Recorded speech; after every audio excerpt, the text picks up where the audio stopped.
नमस्कार, कुरुक्षेत्र देख रहे हैं आप। आपके साथ मैं हूं प्राची पाराशर। कर्नाटक का चुनाव क्या बीता? मोदी विरोधियों को 2024 के ख्वाब आने लगे हैं। कर्नाटक में कांग्रेस क्या जीती? मोदी विरोधियों का दिल्ली फतेह का राग शुरू हो गया है। क्या वाकई 2024 में बड़ा खेल होने वाला है? क्या कर्नाटक के नतीजे दिल्ली से बीजेपी की विदाई की शुरुआत हैं? जिस तरीके से मोदी विरोधी नया गणित समझा रहे हैं, उससे उनकी एकजुटता और फिर जीत किसी मामूली खेल सा लगने लगता है।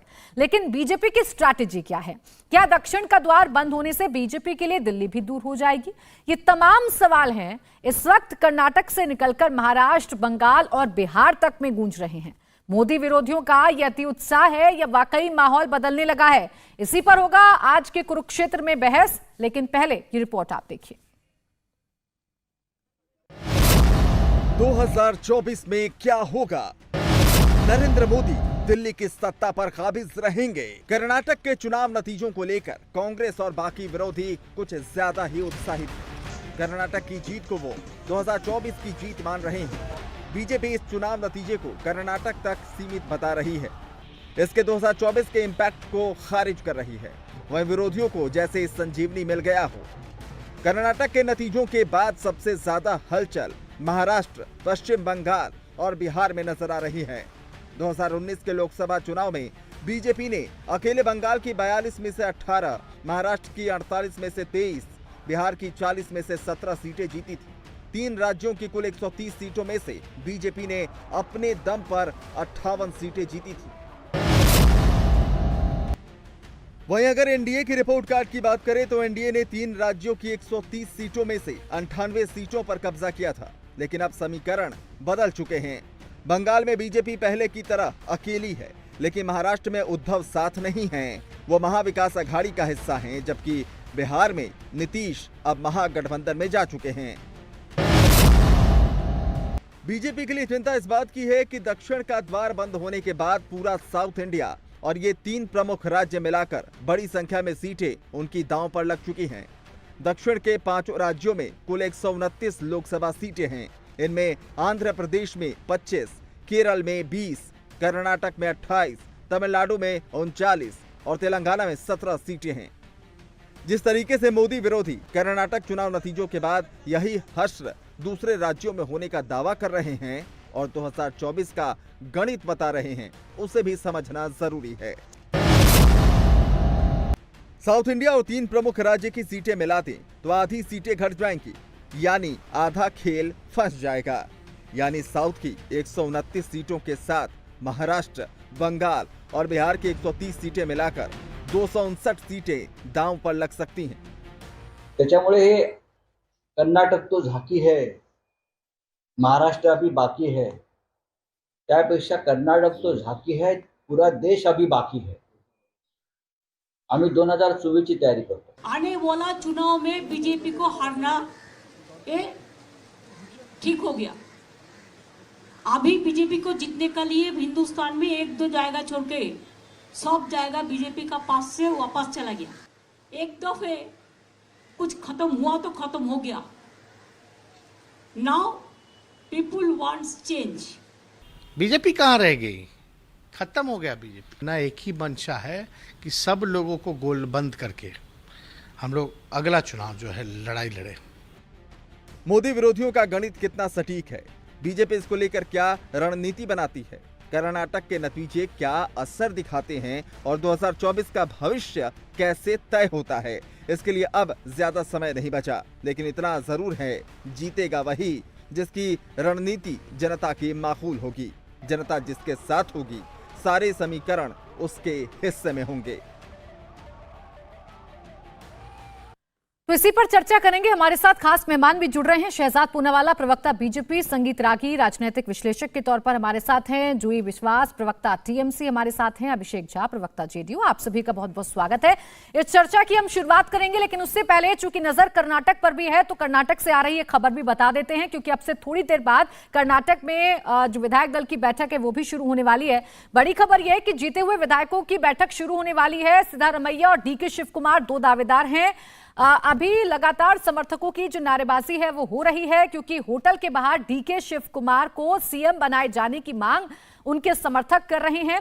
नारेबाजी डीके शिव कुमार के समर्थन में की जा रही है। तो अभी तक वो कांग्रेस जो दावा कर रही थी कि सब कुछ ठीक है, अब एक बार फिर से समर्थक अपने अपने नेताओं के पक्ष में नारेबाजी करते हुए नजर आ रहे हैं। मेरे सहयोगी टी राघवन हमारे साथ बेंगलुरु से मौजूद हैं। राघवन, फिलहाल क्या तस्वीर है? ये तस्वीर कांग्रेस की मुश्किल बढ़ा सकती है या मैनेज हो रहा है सब कुछ फिलहाल?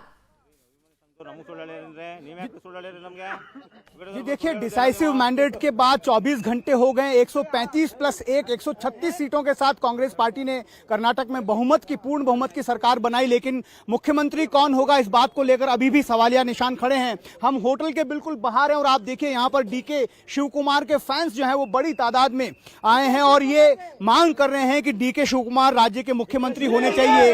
ये कह रहे हैं कि सिद्धरामैया सीएम होंगे। आप कह रहे हैं कि डीके शिव कुमार सीएम बनेंगे। कैसे आपके नेता सीएम बन पाएंगे? डीके शिव कुमार लीडरशिप में ये पार्टी बहुत ज्यादा से बहुमत आया, इसलिए स्टेट का, कर्नाटक का और अभिमानी का, फैंस का वो इच्छा है डीके शिव कुमार को सीएम बनेंगे। लेकिन पार्टी तो ये कह रही है कि सिद्धरामैया को सीएम बना रहे हैं। नहीं, पार्टी नहीं इस तरह बोला। क्योंकि DK Shiva Kumar KPC president, इस लीडरशिप में ये बहुत ज्यादा बहुमत आया। थोड़ी देर में एमएलए मीटिंग शुरू होने वाली, आपकी उम्मीदें क्या है? हमारा उम्मीद डीके शिव कुमार सीएम बने। कि इनकी उम्मीद है कि डीके शिव कुमार सीएम बनेंगे। एक बार आप देखिए किस तरह से यहाँ पर पोस्टर बैनर्स के साथ लोग यहाँ पर मौजूद हैं और इसमें लिखे हैं कि डीके शिव कुमार जो है वो राज्य के अगले मुख्यमंत्री होंगे। और इसी बात को लेकर होटल के ठीक बाहर डीके शिव कुमार के फैंस लगातार प्रोटेस्ट कर रहे हैं। बिल्कुल, देखिए लगातार तस्वीरें जैसा कि राघवन ने दिखाया कि डीके शिव कुमार के पक्ष में फिलहाल नारेबाजी की जा रही है और ये कहना है कि जिस तरीके का मैंडेट आया है डीके शिव कुमार के नेतृत्व में, उसे देखते हुए डीके शिव कुमार को मुख्यमंत्री बनाया जाना चाहिए। लेकिन अब ये तय होगा जब बैठक होगी विधायक दल की। बहुत शुक्रिया आपका राघवन, तमाम जानकारी के लिए। आगे भी आपसे अपडेट लेते रहेंगे। नजर कर्नाटक की हलचल पर बनी हुई है, लेकिन कर्नाटक जीत के बाद अब मोदी विरोधी या विपक्षी दल ये कह रहे हैं कि अब दिल्ली का रास्ता बीजेपी के लिए आसान नहीं होगा। इसी पर चर्चा करने के लिए मेरे साथ खास मेहमान मौजूद हैं। मैं शहजाद आपसे शुरुआत कर रही हूं। ऐसा तो नहीं कि दक्षिण का द्वार बंद होने से अब दिल्ली दूर हो गई है आपसे? सबसे पहले तो इंडिया टीवी के सभी दर्शकों को और खासकर मेरी माताओं को हैप्पी मदर्स डे, क्योंकि एक बहुत महत्वपूर्ण दिवस है मेरी भी जिंदगी में। और मेरी माँ ने एक चीज कही थी हमेशा, उन्होंने कहा था कि अति आत्मविश्वास जो होता है वो लापरवाही से पहले आता है और अति आत्मविश्वास मार्ग प्रशस्त करता है अति अहंकार का, और अति अहंकार लक्ष्य प्राप्ति में सबसे बड़ी बाधा बन के उभरती है। अब ये जो लोग कल तक, प्राची जी आपको याद होगा, ये क्या कहते थे, हम लोकल मुद्दे पे चुनाव लड़ रहे हैं, ये नेशनल नहीं लोकल मुद्दा है, लोकल चुनाव है, ये मोदी जी क्यों आ रहे हैं? आज जो लोकल लोकल लोकल कह रहे हैं वो कह रहे हैं कि लोकल चुनाव का नेशनल इंप्लीकेशन होगा। अच्छा प्राची जी, 2-3 प्रासंगिक सवाल इससे निर्माण होते हैं। ऐसी 180 सीट है जहां पर कांग्रेस और बीजेपी की सीधी सीधी टक्कर है, जिसमें 14 और 19 में हमने 170 जगहों पर जीत हासिल की है। प्राची जी, कल के इस निर्णय और नतीजे के बाद, जिसका हम आदरपूर्वक सम्मान करते हैं और उत्तर प्रदेश के भी निर्देश का और आदेश का, जनता का सम्मान करते हैं, मुझे बताइए कि इन 180 सीटों में कितना प्रभाव पड़ा है?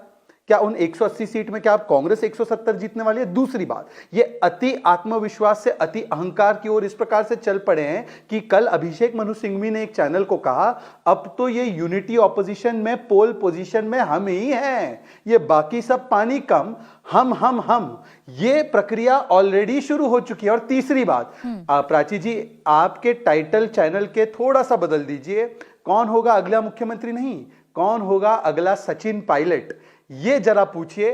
क्योंकि आपको पता है एक युवक तो सड़कों पर है राजस्थान में, वहां पर पॉलिटिकल अडल्ट्री चली, और ऐसी पॉलिटिकल अडल्ट्री चली, पोस्टर सबने चिपकाए, प्रॉमिस एक भी पूरा नहीं हुआ।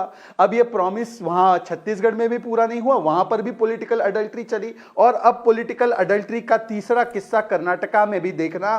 पोस्टर लगते रहेंगे, पोस्टर वॉर जारी रहेगा, प्रॉमिस एक भी पूरा नहीं होगा। अन्यथा हिमाचल में प्रॉमिस किया था इन्होंने 300 यूनिट लेकिन जो विपक्ष गणित समझा रहा है उस गणित के मुताबिक महिलाओं को, कहाँ है मेरी माताओं बहनों का 1500 रुपए, और इन्होंने वादा किया था कि हम दाम कम करेंगे, 3 रुपया डीजल का बढ़ा दिया। कर्नाटका की जनता भी सावधान, पॉलिटिकल बाइगमी का एक ऐसा खेल चालू होगा कि अगला सचिन पायलट। ठीक है, आप कह रहे हैं नेशनल मुद्दों पर ये चुनाव लड़ा जाएगा। मुझे लगता है शायद अब तक मेरी आवाज नहीं पहुंच पा रही है। रोहन गुप्ता जी, देखिए जो अभी शहजाद पूनावाला जी कह रहे हैं कि आप दरअसल अति उत्साहित हो गए हैं और अति उत्साहित होकर एकमात्र कर्नाटक जीतने के बाद आप लोगों को यह गुमान होने लगा है कि आप दिल्ली में भी फतेह हासिल कर लेंगे।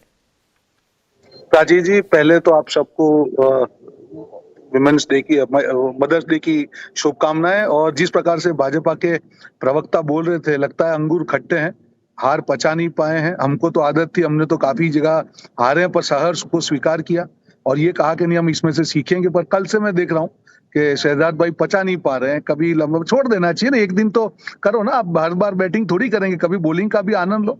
आप मैच खेलते हो तो बैटिंग भी होती है, बॉलिंग भी होती है, सब होता है, फील्डिंग भी होती है। तो थोड़ा जब आप बॉलिंग करते हो ना तो सामने वाले को भी दिल से लगता है कि नहीं चलो यार ये आदमी मैच खेल रहा है, सिर्फ बैटिंग का काम नहीं कर रहा है। बात की उन्होंने अति आत्मविश्वास और अहंकार की। देखिए ये शहजाद पूनावाला ने जो बात बोला मैं पूरी मानता हूं, और वो एप्लीकेबल बीजेपी को होती है, सेंट्रल लीडरशिप को होती है कि आपने कर्नाटका को नहीं चुना, आपने चुने नेशनल इश्यूज को। आप प्रधानमंत्री जी को लेके आया और आपको लगा कि 40% कमीशन की जो इंप्रेशन स्थानिक गवर्नमेंट की है वो मोदी जी 7 दिन में आएंगे, रोड शो करेंगे और चली जाएगी। नहीं, कर्नाटक की जनता को मालूम था कि उनके विश्वास के साथ धोखा हुआ है। कर्नाटक की जनता को मालूम था कि 600 से ज्यादा जो वादे किए गए वो भाजपा ने पूरे नहीं किए। कर्नाटका की जनता को मालूम था कि जो भी वो वादे करते हैं उनके लिए जुमले हैं। आप उन इश्यूज को छोड़ के आप नेशनल इश्यूज पे बात करेंगे, प्रधानमंत्री जी का रोड शो करवाएंगे, लोकल लीडरशिप आपकी खत्म कर देंगे, वहां परिवारवाद का शिकार होकर टिकट देंगे। तो मुख्य मुद्दे जो प्राची जी ग्रास रूट के मुद्दे हैं, क्योंकि कर्नाटक में मैं 45 दिन रहा हूं, पूरा ही एक सबक जो भाजपा को सिखाया कि आपकी जो थोपने की राजनीति है ऊपर से, ये कर्नाटका ने उसको नकारा है, वो उस अहंकार को नकारा है। तो मुझे लगता है शहजाद भाई को सहर्ष स्वीकार करना चाहिए कि हाँ ये उनके अहंकार की हार है। सवाल कर्नाटक की हार जीत को लेकर नहीं था, सवाल अब जो विपक्ष कहने लगा है कि कर्नाटक हमने जीत लिया तो अब हम फतेह 2024 में भी कर लेंगे और न सिर्फ मोदी बल्कि बीजेपी को उखाड़ फेंकेंगे सत्ता से। मैं इस उत्साह के पीछे की वजह जान रही थी।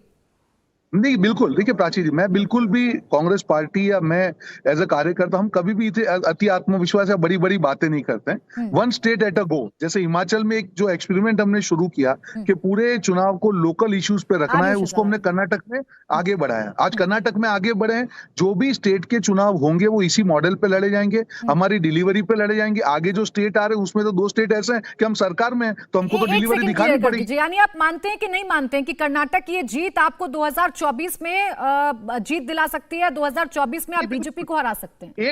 एक स्टेप है, मैं ये नहीं कहूंगा कि बस हो गया काम, एक स्टेप बना है, इट्स अ स्टेपिंग स्टोन, उसको हमको आगे बढ़ाना पड़ेगा। बीच में जो 3 चुनाव आ रहे हैं, क्योंकि 2 सरकार हमारी है प्राची जी, अगर वहां पे हमने ठीक से रिपोर्ट कार्ड नहीं दिया और जो भाजपा ने गलती की अहंकार दिखाने की, तो हमको भी वही होगा। छोटा सा रिएक्शन इस पर शहजाद जी, देखिए कैसे कह रहे हैं बूंद बूंद से कुआं भरता है, एक एक स्टेप हम ले रहे हैं और 2024 तक ये स्टेप और बड़े बड़े हो जाएंगे, आपके लिए मुश्किलें बढ़ेंगी?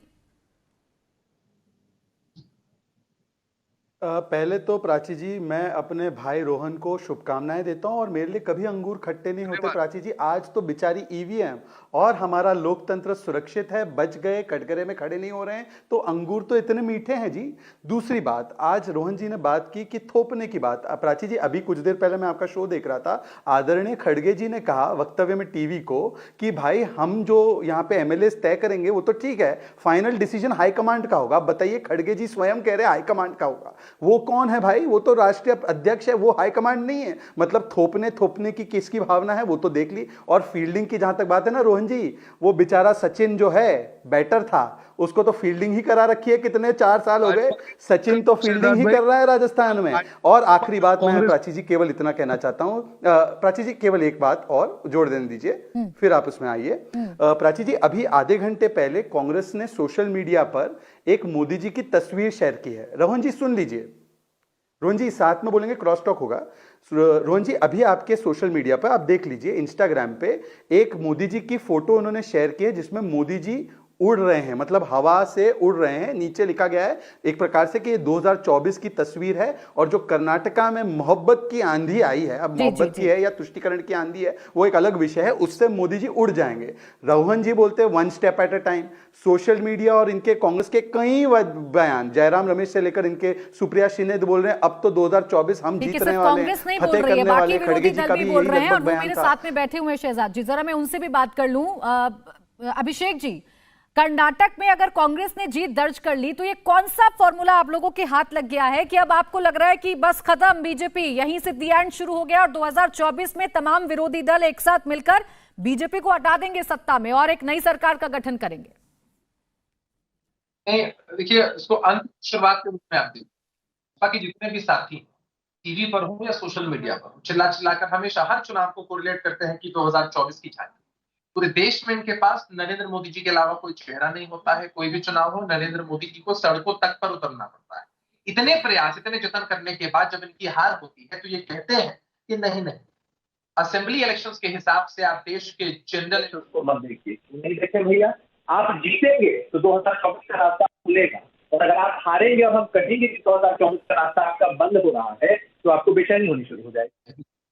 बुनियादी मुद्दों की चर्चा की, प्रवचन बड़े बड़े हुए, लेकिन आप तो जय बजरंग बली कर रहे थे। हमें तो ऐसा लगता है कि बजरंग बली जो भगवान राम के सबसे बड़े भक्त हैं, उन्हें भी इस बात का एहसास हो गया कि उनके नाम का बेजा इस्तेमाल किया जा रहा है, धर्म के नाम पर राजनीति की जा रही है। खफा हो गए, राम भगवान भी खफा हो गए और बजरंग बली की कृपा किस पर बरसी? जनता मालिकों पर, मतदाता मालिकों पर। उनकी मति खुली, उन्होंने सही काम किया, वोट दिया और सत्ता में परिवर्तन। ठीक है अभिषेक जी, आप मानते हैं कि नैरेटिव है कि 2024 की झांकी है, तो फिर तो आपको यूपी का भी नैरेटिव मानना चाहिए था। कर्नाटक में तो 28 ही सीटें हैं, यूपी में तो 80 सीटें हैं। वहां के मैंडेट से भी फिर आपको शहजाद पूनावाला जी को बधाई देनी चाहिए थी कि आप तो कई स्टेप आगे बढ़ गए 2024 के लिए। तो अगर आंकड़ों की बात करेंगे, किसका है नैरेटिव? बीजेपी का है, जिसे मैंने दोहराया है। बीजेपी का नैरेटिव होता है कि हम अगर कहीं जीतते हैं हमारे लिए 2024 ठीक है, आपका नैरेटिव नहीं है, आप ये नहीं मानते हैं।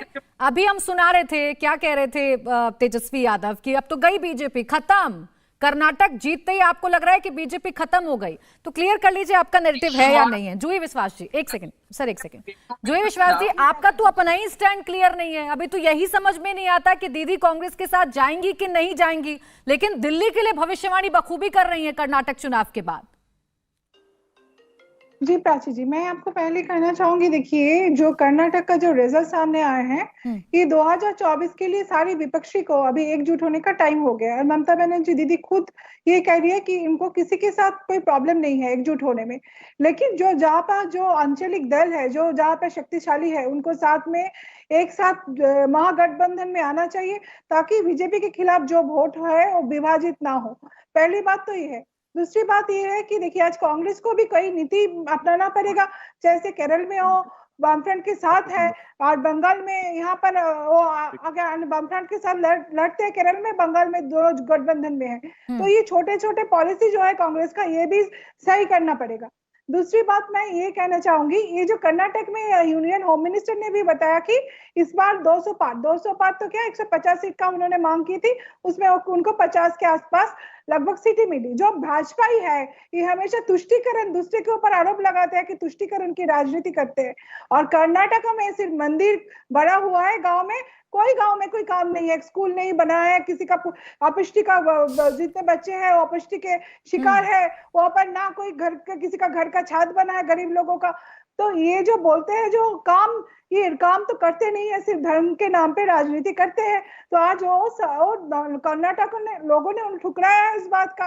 तो ये तो साफ हो गया कि धर्म के नाम पे ज्यादा दिन आप लोगों को कर्नाटक में ठुकराया, तो गुजरात में अपनाया भी तो था, यूपी में भी अपनाया था, बाकी जो नॉर्थ ईस्ट के नतीजे आए उसमें भी बीजेपी की जीत हुई थी। तो इस पर भी चर्चा करिए, आंकड़ों पर बात करेंगे जूही जी तो ज्यादा अच्छा रहेगा। एक कर्नाटक के बाद ये उत्साह कितना आपका सही है, ये मैं समझने के लिए संगीत रागी जी के पास चली जाती हूँ। एक कमेंट उनका ले लूं, फिर उसके बाद आप सबका, उसके बाद फिर आप सबके पास आऊंगी, आंकड़ों पर भी बात करेंगे।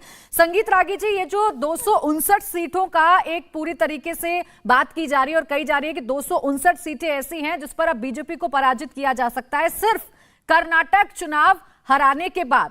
क्या ये आपको लगता है वाकई में रियलिस्टिक है ये उत्साह है कांग्रेस का या तमाम विपक्षी दलों का, या अति उत्साह है?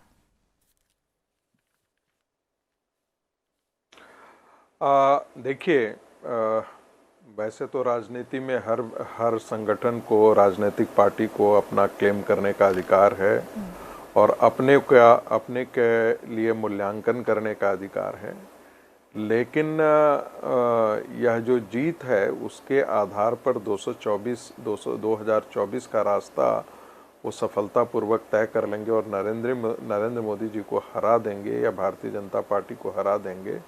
मुझे लगता है कि ये मुंगेरी लाल के सपने हैं।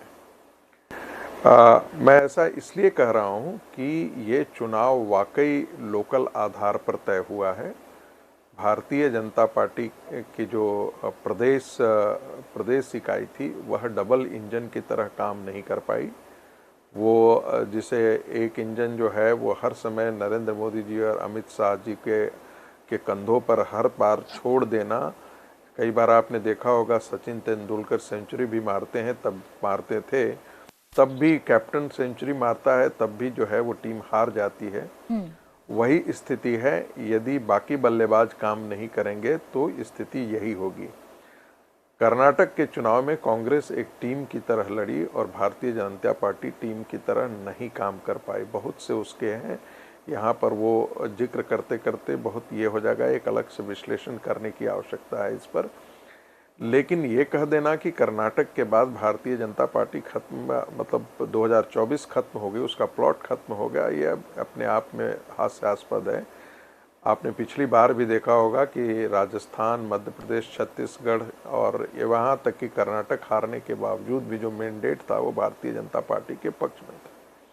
लेकिन यह भी साथ में एक हमको जो मैं जोड़ दूंगा कि तब एक ऐसा एक इमोशनल मुद्दा भी था जो पाकिस्तान के साथ समस्या थी और उसमें भारतीय जनता पार्टी के द्वारा जो कार्रवाई थी वह भी एक बड़ा इमोशनल मुद्दा बना था और जिसके कारण भारतीय जनता पार्टी को इतनी बड़ी सफलता मिली थी। मेरा यहाँ पर एक ही चीज कहना है कि भारतीय जनता पार्टी का जो आत्मविश्वास है, मुझे लगता है कि ड्राइंग बोर्ड पर अब एक बार फिर से आने की ज़रूरत है, लौटने की ज़रूरत है। क्या कारण है कि आप जीती हुई बाजी जो है वो आप हिमाचल प्रदेश में हार जा रहे हैं? ठीक। क्या कारण है कि एक पार्टी जिसका सिर्फ सत्ता और सत्ता आधार है वह लिंगायत और बोकालिंगा दोनों को जोड़ इन सवालों का जवाब लेंगे। शहजाद पूनावाला जी भी हैं। रोहन जी आपके पास भी आऊंगी। चुनाव में 10 सेकंड दीजिए, 10 सेकंड जल्दी से, मुझे ब्रेक पर जाना है। ठीक है। और भारतीय जनता पार्टी जो एक आइडियोलॉजिकल पार्टी है जिसके लाखों कार्यकर्ता जो है वो उपासना की तरह भारतीय जनता पार्टी के साथ खड़े होते हैं, अपने त्याग और बलिदान के साथ उसके साथ खड़े होते हैं, बिना कोई उम्मीद लगाए हुए, सिर्फ राष्ट्र और राष्ट्र के बारे में चिंता करते हुए वो पार्टी जो है वो ऐसे बिखर करके क्या, ये सोचने की आवश्यकता है। मुझे लगता है कि इस पर काम करने की घोर आवश्यकता है 2024 से पहले। 2024 से पहले ये एक विश्लेषण शहजाद जी आपके लिए भी है, रोहन जी आपके लिए भी कई सवाल हैं। इन सवालों के जवाब लूंगी, एक छोटा सा ब्रेक ले रहे हैं, फौरन वापस लौटेंगे। देखते रहिए कुरुक्षेत्र। ब्रेक के बाद स्वागत है आपका। कुरुक्षेत्र देख रहे हैं आप। लगातार चर्चा जारी है 2024 पर क्या असर कर्नाटक चुनाव का पड़ेगा और कितने उत्साहित विपक्ष है और इस विपक्ष के उत्साहित होने के पीछे की वजह क्या है, इस पर लगातार चर्चा जारी है। शहजाद जी मैं आपके पास आऊंगी, चूंकि आपने बातें कही थी उस पर भी काउंटर करना चाह रहे थे। रोहन जी बहुत देर से इंतजार कर रहे हैं, पहले मैं उनसे सवाल ले लूं। रोहन गुप्ता जी, मैं सीटों के जरिए आपसे समझना चाहूंगी, क्योंकि अगर आप कर्नाटक को लेकर कहेंगे तो 28 सीटें कर्नाटक में हैं। पिछली बार 26 सीटें जीती थी भारतीय जनता पार्टी ने। विधानसभा में अगर नहीं कुछ कमाल कर पा रही है तो लोकसभा में कमाल नहीं कर पाएगी। ये थोड़ा सा मैथमेटिक्स आप मुझे समझाइए, इसके पीछे आपकी वजह क्या है, क्या सोच रहे हैं आप लोग? देखिए प्राची जी, ना तो हम कोई भविष्य वेता है, ना हम अति आत्मविश्वास में रहते हैं। हम जनता का जो आदेश है उसको स्वीकार करके आगे बढ़ते हैं। हमारी पहली प्राथमिकता जो कर्नाटक में होगी, एक अच्छी सरकार देना। हमारी जो 5 गारंटी है उसको जो हमने प्रॉमिस किया उसके तहत पूरा करना, जिससे जनता को मालूम चले कांग्रेस और भाजपा की डिलीवरी के बीच में क्या डिफरेंस है।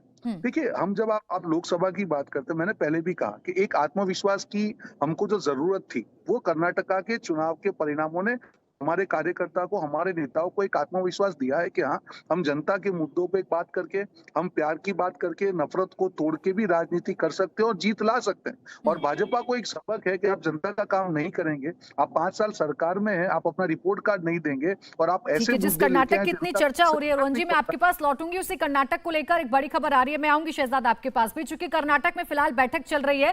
कर्नाटक में मसले को सुलझाने के लिए कांग्रेस में एक नए फॉर्मूले पर विचार हो रहा है। सूत्रों के मुताबिक पहले 2 साल सिद्धरामैया सीएम रहेंगे, अगले 3 साल के लिए डीके शिव कुमार को सीएम बनाया जाएगा। जब तक सिद्धरामैया सीएम रहेंगे, DK Shiva Kumar deputy CM रहेंगे। इसके अलावा 2 और अहम मंत्रालय डीके शिव कुमार को दिए जा सकते हैं। सूत्रों के मुताबिक इस फॉर्मूले को विधायक दल की बैठक में रखा जाएगा।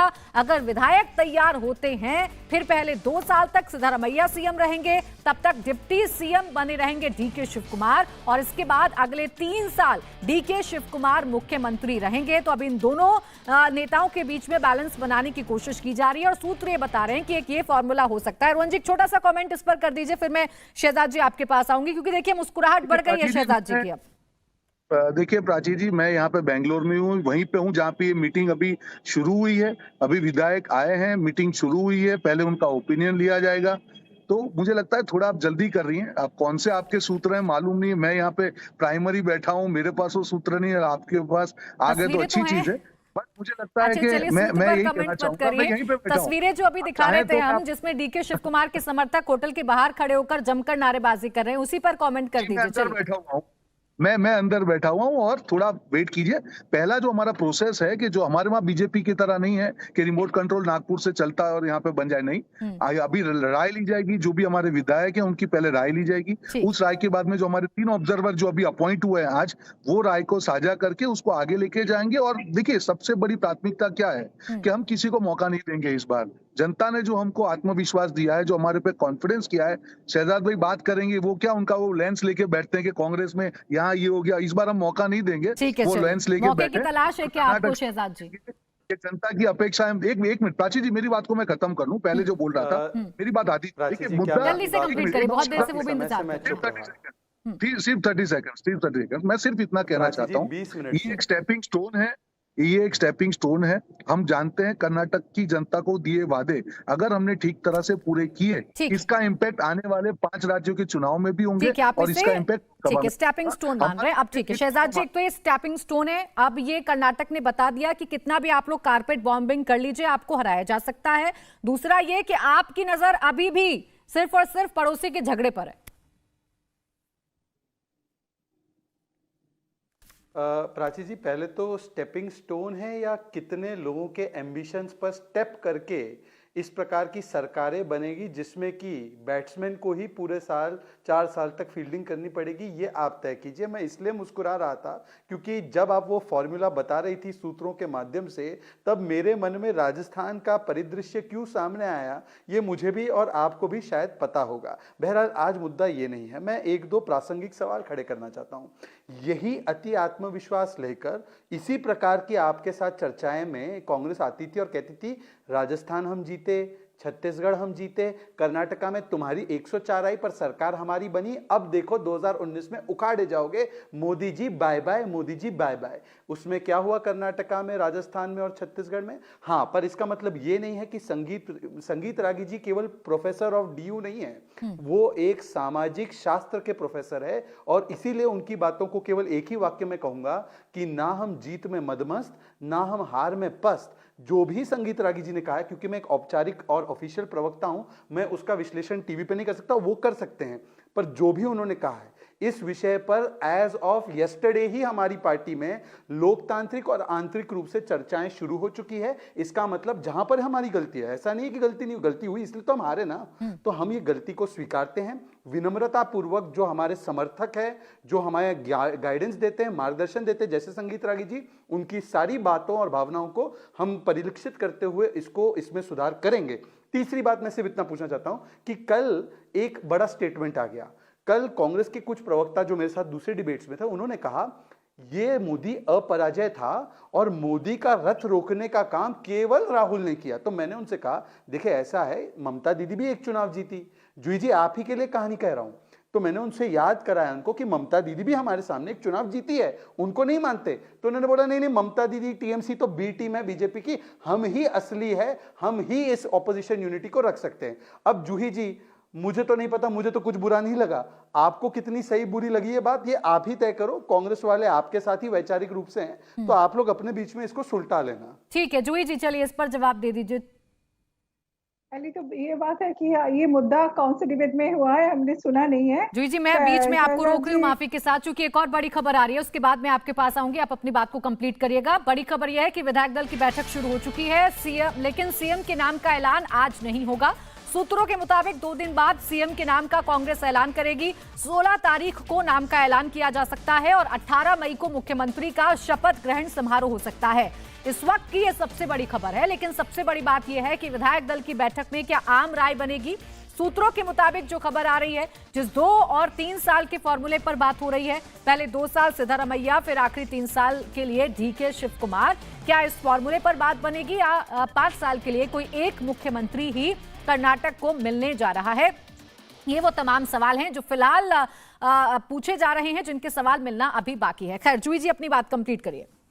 जी, मैं शहनाज जी का पहले बात तो ये कहूंगा कि देखिए, हमने नहीं सुना है ऐसे बात। अगर उस डिबेट में मैं होती तो मैं जरूर उनको टोकती या रोकती।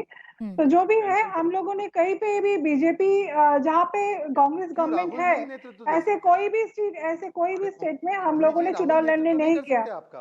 हम लोगों ने झारखंड, अगर आप देखेंगे, हम लोगों ने चुनाव नहीं लड़ा। हम लोगों ने गुजरात में नहीं गया, हम लोगों ने हिमाचल नहीं गया। तो हम लोगों ने जहाँ पे कांग्रेस गवर्नमेंट पहले से था, हम लोगों ने नहीं गया। जहाँ पे बीजेपी गवर्नमेंट है, हम लोग। चलिए डिबेट की बात छोड़ दीजिए जूही जी, एक सेकंड। जूही जी, मेरी आवाज आ रही है? हाँ, मैं कह रही हूँ डिबेट की बात छोड़ दीजिए, लेकिन कांग्रेस ने तो कई मौकों पर कहा है टीएमसी को बी टीम। अभी नॉर्थ ईस्ट के जो चुनाव हुए थे, उसमें आपको बी टीम का आरोप तो झेलना पड़ा था, बीजेपी की बी टीम है आप। देखिए, आज कांग्रेस ऐसे अगर बात बोलेंगे तो कांग्रेस कौन सा टीम है, पहले तो कांग्रेस को तैयार करना पड़ेगा। क्योंकि कांग्रेस के जो यहाँ पे प्रेसिडेंट है, स्टेट प्रेसिडेंट बैठा है स्टेट का, आज कल उनका अगर आप इंटरव्यू देखेंगे तो सीधा सीधा उन्होंने ममता दी के खिलाफ आरोप लगा रहे हैं। तो कांग्रेस को अगर आने वाले दिन में गठबंधन में अगर जाना पड़ेगा सभी आंचलिक दल के साथ, तो उनको एक नीति अपनाना पड़ेगा। जो जैसे मैंने पहले ही कहा कि वामफ्रंट के साथ मिलके यहाँ पर बंगाल में वो अपना टीम बनाएंगे और केरल में वामफ्रंट के खिलाफ लड़ेंगे, तो अलग अलग राज्यों में अलग अलग नीतियां नहीं चलेगी। तो ये बहुत जरूरी है कि एक साथ आए और गठबंधन के लिए उनको इनिशिएटिव लेना पड़ेगा, अगर वो चाहते हैं कि आने वाले दिन ये महागठबंधन बने जो बीजेपी के खिलाफ। ठीक है, इस पर छोटा सा जवाब रोहन जी आपका, फिर उसके बाद मैं अभिषेक जी आपके पास आ रही हूँ। तैयार है क्या कांग्रेस इन तमाम चीजों के लिए जो जूही जी आपसे कह रही हैं, आपके सामने रख रही हैं एक प्रस्ताव? देखिए, हम डिबेट में तो ये हम आज अलायंस फाइनल नहीं कर सकते हैं, ना मैं कर पाएंगे ना जूही जी कर पाएंगे। मुद्दा है यहाँ पे प्राची जी, कितनी ईमानदारी से आप भाजपा के खिलाफ, उनकी नीतियों के खिलाफ लड़ रहे हैं। अभी आपने देखा होगा जो बंगाल का उपचुनाव हुआ, वहां पे कांग्रेस के कैंडिडेट, एक बाई इलेक्शन हुआ, वहां पे हम लोग बड़ी जीत हासिल हमने की। गोवा में आपने देखा कि जिस प्रकार से टीएमसी को जो वोट शेयर मिला, उसके कारण कांग्रेस की सरकार नहीं बनी। काफी मुद्दे हैं ऐसे, आपको अलाइनमेंट करना पड़ता है। मैं ये नहीं कहूंगा डिबेट में बैठ के कि ये मुद्दा है वो है, पर आपकी नीति से किसको फायदा होता है पहले आपको ये देखना पड़ेगा। आपकी नीति से आप जिसका जो आपको आइडियोलॉजिकल वॉर है, आप उसमें हेल्प कर रहे हैं या अगेंस्ट में जा रहे हैं, वो आपको सोचना पड़ेगा। और अगर अलाइनमेंट उसके बाद में होता है तो 100% गठबंधन होगा, पर उसमें दोनों पार्टियों की अपेक्षाएं हैं, चीजें हैं, उसके अंदर होगी, उसके बाद ही आप कोई कंक्लूजन पे पहुंच सकते हैं। और देखिए, इस बीच एक बड़ी खबर आ रही है, कर्नाटक का मुख्यमंत्री कौन बनेगा, इस पर अटकलों का दौर जारी है। इस बीच बेंगलुरु के शंग्रीला होटल में कांग्रेस विधायक दल की बैठक हो रही है। सूत्रों के अनुसार पहले 2 साल के लिए सिद्धारमैया और अगले 3 साल के लिए डीके शिव कुमार को मुख्यमंत्री बनाया जा सकता है। इस फॉर्मूले पर विधायकों की राय ली जाएगी, फिर उनकी राय आलाकमान के पास भेजी जाएगी और 1-2 दिन बाद मुख्यमंत्री के नाम का फैसला होगा। तो सूत्र ये बता रहे हैं कि दोनों ही नेताओं को मैनेज करने के लिए 2 और 3 साल का फॉर्मूला लागू किया जा सकता है। पहले 2 साल सिद्धारमैया सीएम पद पर बने रहेंगे और फिर आखिरी 3 साल डीके शिव कुमार को मुख्यमंत्री बनाया जा सकता है। विजय लक्ष्मी मेरी सहयोगी हमारे साथ जुड़ गई हैं। विजय, क्या जानकारी मिल रही है इस नए फॉर्मूले के बारे में? क्या मुश्किल हो रहा है दोनों नेताओं को मैनेज करना, जो इस तरीके के फॉर्मूले को लेकर आना पड़ रहा है? देखिए, अभी सीएलपी की मीटिंग के बाद ही तस्वीर साफ होगी कि क्या होने जा रहा है।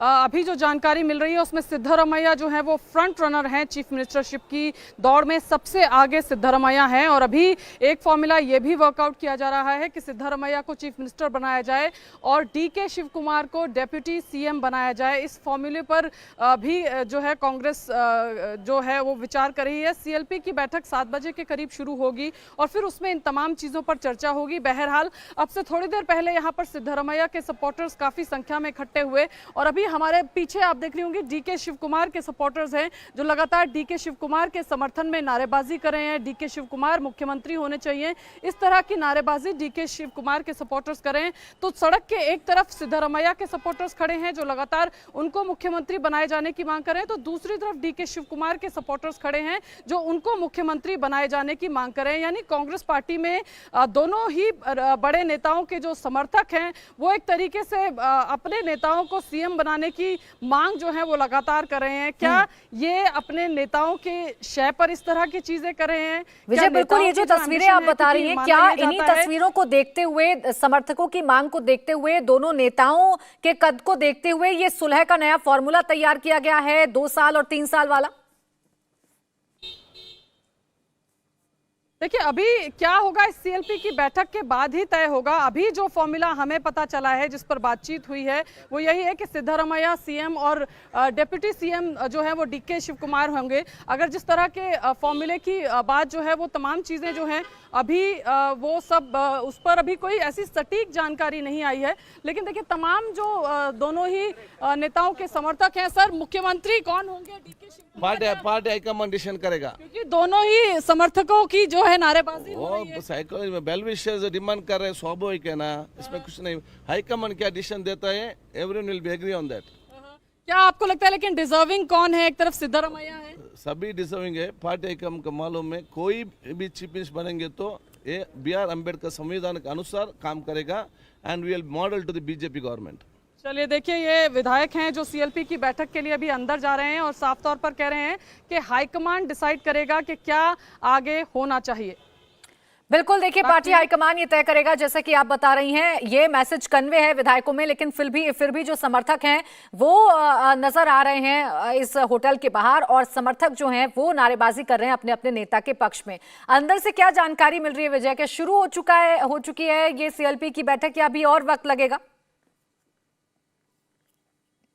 देखिए 7 बजे का समय दिया है और क्योंकि अभी एक विधायक अभी जस्ट अंदर गए हैं तो हम उम्मीद कर रहे हैं कि तमाम विधायक जब पहुंच जाएंगे उसके बाद ही सीएलपी की बैठक जो है वो शुरू होगी। तो अभी लग नहीं रहा है कि बैठक शुरू हुई होगी क्योंकि अभी तमाम विधायकों के आने का सिलसिला जारी है। आप तस्वीरों में देख पा रही होंगी कि तमाम जो गाड़ियां हैं वो अभी शंग्रीला होटल बेंगलुरु में जहां पर यह बैठक होनी है वहां की ओर जा रही है। तमाम विधायक हैं जो आगे वेन्यू तक जा रहे हैं। तो यानी साफ तौर पर अभी मीटिंग शुरू नहीं हुई है, 7 बजे के बाद ही मीटिंग शुरू हो पाएगी। इसके अलावा जो 3 ऑब्जर्वर्स नियुक्त किए गए थे केंद्र की तरफ से, जो यहाँ पर सीएलपी की बैठक से जो फीडबैक आएगा या जो सेंटिमेंट निकल कर आएगा उसको केंद्र की लीडरशिप से अवगत कराएंगे और फिर उसके बाद आगे के तमाम डिसीजन लिए जाएंगे। अभी जो हमें जानकारी मिल रही है, शुरुआत में एक सीएम, डेप्यूटी सीएम और कुछ 25 प्लस मंत्रियों की शपथ जो है वो हो सकती है। अगले 1 से 2 दिनों में जानकारी जो है सीएम को लेकर के जो है वो आएगी या उसको लेकर के जो क्लैरिटी है वो आएगी। 2 दिनों में उम्मीद की जा रही है कि घोषणा जो है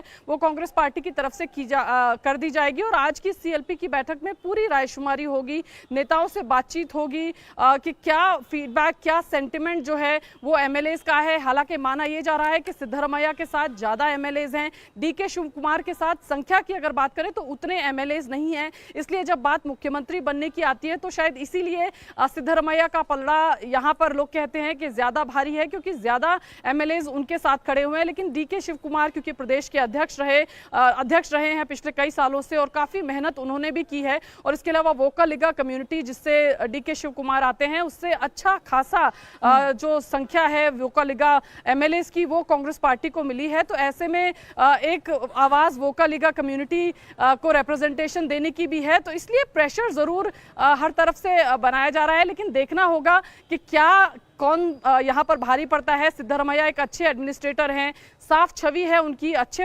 वक्ता भी हैं, लेकिन वही बात डीके शिव कुमार की है, क्योंकि करप्शन को इशू बना करके कांग्रेस पार्टी ने पूरा चुनाव लड़ा और ऐसे में डीके शिव कुमार के ऊपर काफी सारे केसेस हैं। ऐसे में क्या उनको चीफ मिनिस्टरशिप बनाने का कोई फैसला कांग्रेस पार्टी ले सकती है? बिल्कुल, देखिए दोनों बड़े नेता हैं, दोनों बड़े नेताओं को मैनेज करना है। जिस तरीके से फजीहत राजस्थान में हुई, मध्य प्रदेश में हुई, पंजाब में हुई, उस फजीहत से भी कांग्रेस को बचना है। इसलिए कांग्रेस को कोई रास्ता निकालना होगा जिसके जरिए एक स्थायी सरकार कांग्रेस दे पाए कर्नाटक को। शुक्रिया आपका तमाम जानकारी के लिए विजय लक्ष्मी।